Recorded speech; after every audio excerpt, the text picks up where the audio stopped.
Have you ever just formed an opinion about someone before they even opened their mouth? Yeah, you have. We all do it. And a huge part of that comes down to something as simple as what they're wearing. Today, we're going to dive deep into the hidden psychology of our clothes. We're talking about those snap judgments we make every single day and uncovering the ancient, evolutionary reasons hiding behind them. Okay, picture this. You're walking down the street. Someone's coming towards you. In that tiny little split second, your brain is already on fire, processing their style, the colors, the whole vibe.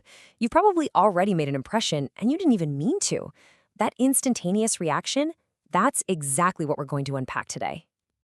Now, right at the heart of these snap judgments is a little thing we call a stereotype.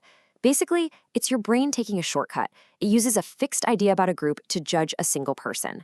But instead of just saying, hey, stereotypes are bad, we're going to get into the why. Why does our brain do this, especially with something as simple as an outfit? Our investigation starts with our first big clue, a single color. It's a color that has this weird, powerful hold over all of us, and it's something that's literally hardwired into our DNA from our evolutionary past. You guessed it, let's talk about the color red. I mean, really think about it. Red is the color of a stop sign, right? It means danger, warning. But it's also the color of passion, of love, of power. How can one color carry so much weight in our minds? Well, the answer isn't just something we made up culturally. It goes way, way deeper than that. So here's the wild part.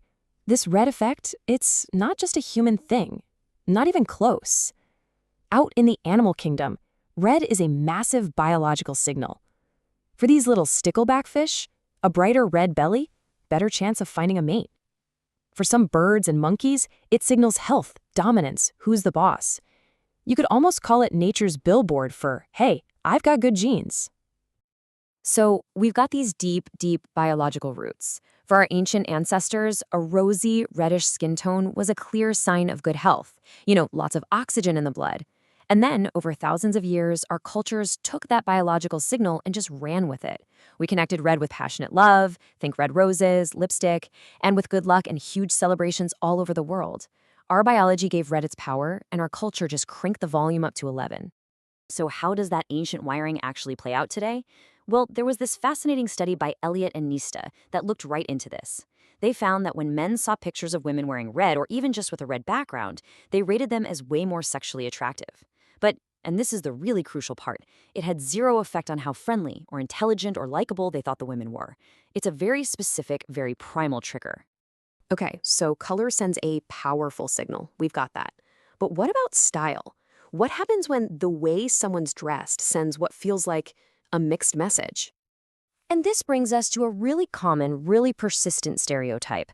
There's this long-held belief in society, often held by men, that when a woman wears revealing clothing, she is making a very direct, very intentional sexual signal. But is that what's actually going on? Well, some researchers decided to find out for real. To get to the truth, they went right to the source, a nightclub. They studied women in a real-world setting and sorted them into 3 groups: women whose partners weren't there, women who were with their partners, and single women. Then they asked them a really simple question. Hey, why did you choose to wear what you're wearing tonight? And the results were, well, they were a huge surprise. And they flew right in the face of that old stereotype. The study found that the women's main reason for dressing up was simply to make new friends, to socialize. It had almost nothing to do with finding a sexual partner. This uncovered this massive gap between the message people thought they were seeing and the actual intention behind it. So if that signal isn't being sent on purpose, why is it so often received that way? This brings us to the climax of our whole investigation, a specific glitch in our brain's programming, a bias that's kind of baked right into our mental software.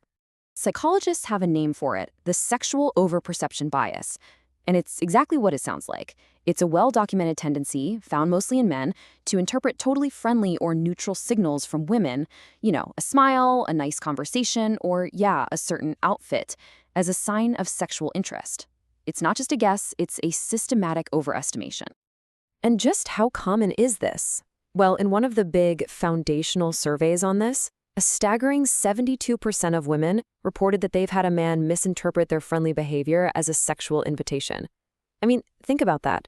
This isn't some rare misunderstanding. For the vast majority of women, it's just a common part of life. And this chart right here from a later study makes the difference totally clear. When they asked people about their experiences in the last year, women reported way more instances of their intentions being over-perceived by men. But for men, there was no real difference. It really shows that this bias is kind of a one-way street. It's a distinctly male pattern of misinterpretation. So, the million-dollar question is, why? Why does this bias even exist? Well, evolutionary psychology points to something called parental investment theory. And it goes like this. From a purely reproductive standpoint, the cost for a male ancestor of missing a chance to have offspring was huge. It could mean your genes just stop. The cost of trying and failing, maybe a little embarrassment. That created this intense evolutionary pressure for the male brain to err on the side of, she's into me, even when she wasn't. So, all of this paints this incredible picture of how our modern brains are still running on software that was developed thousands and thousands of years ago for a totally different world. So, what does all this ancient programming mean for us right now in our complicated modern lives? Here's the bottom line. Our minds are not blank slates. They are filled with these echoes of our ancestors' strategies for survival and for mating. And while those strategies worked great back then, today they can lead to some really harmful misunderstandings and stereotypes. But, and this is so important, the simple act of understanding this, of knowing the bias exists and why, that is the first, most powerful step towards seeing people for who they really are. And that really leaves us with one final, big question to think about. We've inherited this ancient, often totally unconscious programming. It's just there. But we also have this amazing capacity for awareness and for conscious choice. So knowing what we know now, the real question isn't just if we can update our mental software, but when and how we choose to start writing some new, more understanding code for the future.